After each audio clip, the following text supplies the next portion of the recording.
اللہ انہی لوگوں کی توبہ قبول فرماتا ہے جو نادانی سے بری حرکت کر بیٹھتے ہیں پھر جلد توبہ کر لیتی ہیں، بس ایسے لوگوں پر اللہ توجہ کرتا ہے اور وہ سب کچھ جاننے والا ہے، حکمت والا ہے۔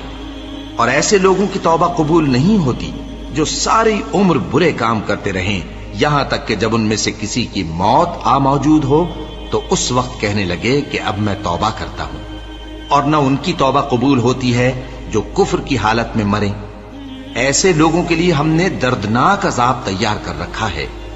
مومنو، تم کو جائز نہیں کہ زبردستی عورتوں کے وارث بن جاؤ، اور دیکھنا اس نیت سے کہ جو کچھ تم نے ان کو دیا ہے اس میں سے کچھ لے لو، انہیں گھروں میں مت روک رکھنا۔ ہاں، اگر وہ کھلے طور پر بدکاری کی مرتکب ہوں تو اور بات ہے، اور ان کے ساتھ اچھی طرح سے رہو سہو۔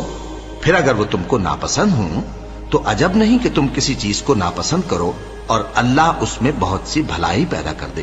اور اگر تم ایک عورت کو چھوڑ کر دوسری عورت کرنی چاہو اور پہلی عورت کو ڈھیر سا مال دے چکے ہو تو اس میں سے کچھ مت لینا، بھلا تم بہتان لگا کر اور کھلا گناہ کر کے اپنا مال اس سے واپس لوگے؟ اور تم دیا ہوا مال کیوں کر واپس لے سکتے ہو جبکہ تم ایک دوسرے کے ساتھ صحبت کر چکے ہو اور وہ تم سے پختہ عہد بھی لے چکی ہیں؟ اور جن عورتوں سے تمہارے باپ دادا نے نکاح کیا ہو ان سے نکاح نہ کرنا مگر جاہلیت میں جو ہو چکا سو ہو چکا۔ یہ نہایت بے حیائی اور اللہ کی ناخوشی کی بات تھی اور بہت برا دستور تھا۔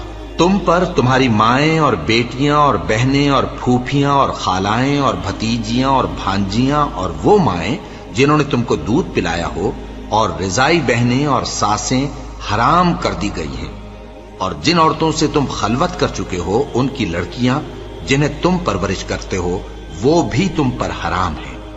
ہاں، اگر ان کے ساتھ تم نے خلوت نہ کی ہو تو ان کی لڑکیوں کے ساتھ نکاح کر لینے میں تم پر کچھ گناہ نہیں۔ اور تمہارے صلبی بیٹوں کی عورتیں بھی اور دو بہنوں کا اکٹھا کرنا بھی حرام ہے، مگر جو ہو چکا سو ہو چکا۔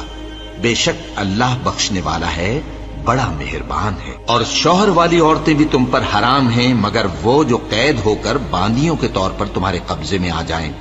یہ حکم اللہ نے تم کو لکھ دیا ہے، اور ان محرمات کے سوا دوسری عورتیں تم کو حلال ہیں، اس طرح سے کہ مال خرچ کر کے ان سے نکاح کر لو، بشرطے کہ نکاح سے مقصود عفت قائم رکھنا ہو نہ کہ شہوت پرستی۔ تو جن عورتوں سے تم لطف اندوز ہوئے ان کا مہر جو مقرر کیا ہو ادا کر دو، اور اگر مقرر کرنے کے بعد آپس کی رضامندی سے مہر میں کمی بیشی کر لو تو تم پر کچھ گناہ نہیں۔ بے شک اللہ سب کچھ جاننے والا ہے، حکمت والا ہے۔ اور جو شخص تم میں سے مومن آزاد عورتوں سے نکاح کرنے کا مقدور نہ رکھے تو مومن باندیوں ہی سے جو تمہارے قبضے میں آ گئی ہوں نکاح کر لے، اور اللہ تمہارے ایمان کو اچھی طرح جانتا ہے۔ تم آپس میں ایک دوسرے کے ہم جنس ہو، پھر ان لونڈیوں کے ساتھ ان کے مالکوں سے اجازت حاصل کر کے نکاح کر لو، اور دستور کے مطابق ان کا مہر بھی ادا کر دو، بشرطے کہ وہ پاک دامن ہوں، نہ ایسی کہ کھلم کھلا بدکاری کریں اور نہ درپردہ دوستی کرنا چاہیں۔ پھر اگر وہ نکاح میں آ کر بدکاری کا ارتکاب کر بیٹھیں تو جو سزا آزاد عورتوں کے لیے ہے اس کی آدھی ان کو دی جائے۔ یہ باندھی کے ساتھ نکاح کرنے کی اجازت اس شخص کو ہے جسے گناہ کر بیٹھنے کا اندیشہ ہو، اور یہ بات کہ صبر کرو تمہارے لیے بہتر ہے، اور اللہ بخشنے والا ہے، مہربان ہے۔ اللہ